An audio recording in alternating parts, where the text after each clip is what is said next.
In today's episode, Anthony asks, why do you make it so easy to unsubscribe to your email marketing newsletter, almost blatantly daring the recipient to do so? So this is a good question. If you haven't seen the unsubscribe button in my newsletter, it looks like this. It is blatantly obvious. And the reason for it has to do with deliverability rates. So in email marketing, your list size is important, but so is the percentage of people who open, click, and do stuff with your newsletter. The more people who don't do anything with your newsletter, don't open it, move it straight to the trash, a worst case scenario, flag it and click mark as spam, the worse your deliverability gets.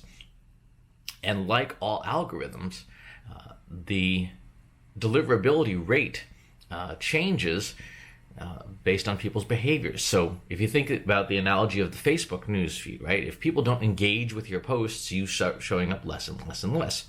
The same is true on a more primitive scale with email marketing. The less people do things like open your email, the more algorithms like Gmail's priority inbox, for example, will prioritize your newsletter.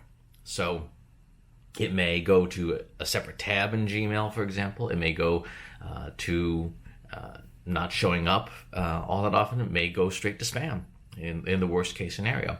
And so we want to encourage people to be engaged. Well, as with any rate, you have a numerator and a denominator, right? The number of opens versus the number of sends. If you encourage people to unsubscribe, you are effectively reducing the denominator, right? If 10 people, if you have a list of 110 people, right, and you have 10 opens, that's 1 out of 11 people opening it. Get 10 of those people to unsubscribe, and now it's 1 out of 10, right? Your numbers have gone up from 0.9 to 0.09 to 0.1.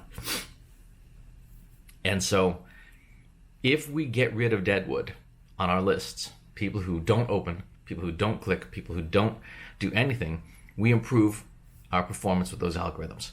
So it's in our interest as marketers to have as engaged a list as possible.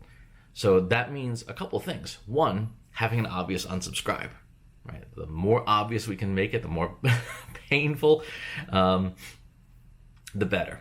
And two, getting rid of deadwood on lists. If someone hasn't opened an email from you in 6 months or a year ever, like open nothing, it's probably time for them to go.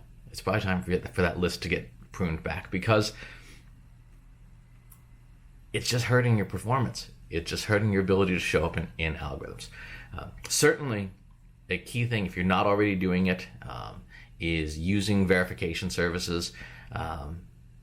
I use one called Million Verifier that I dump my entire list to, and it validates which email addresses are working and which ones are broken. That's super important because, again, if you're sending email to bad addresses, you're going to get penalized pretty heavily in those algorithms.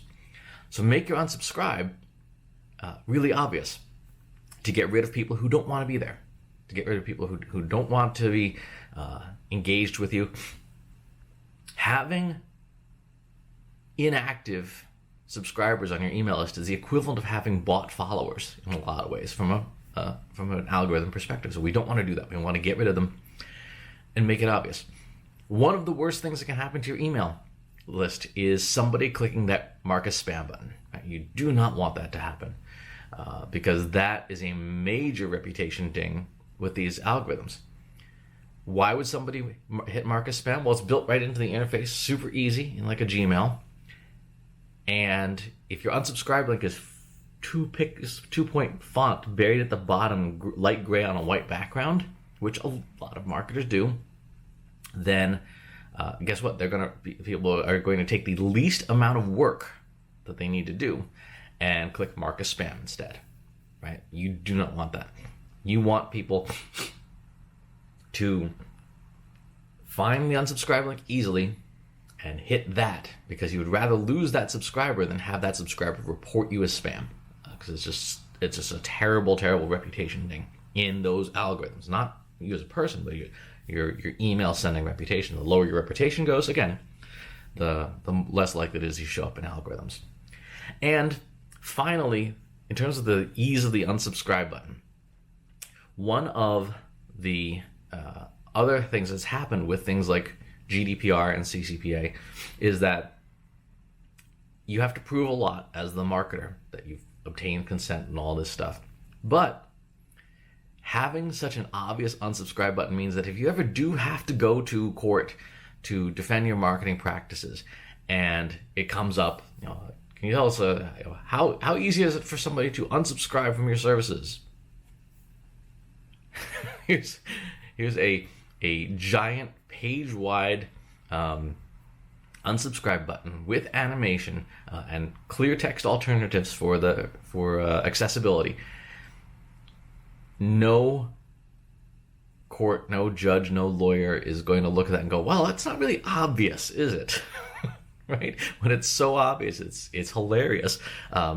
It makes a claim against you seem pretty silly.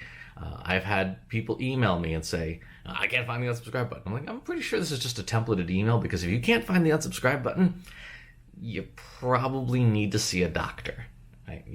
See an eye doctor or see some kind of doctor, because it's really, really obvious. So those would be the reasons why it's, at least in my newsletters, the unsubscribe buttons are so blatant, because I want people to know what they're getting into and how easy it is to get out, so that I can improve my reputation in all these algorithms and provide additional liability protection. Good question, Anthony. Really good question.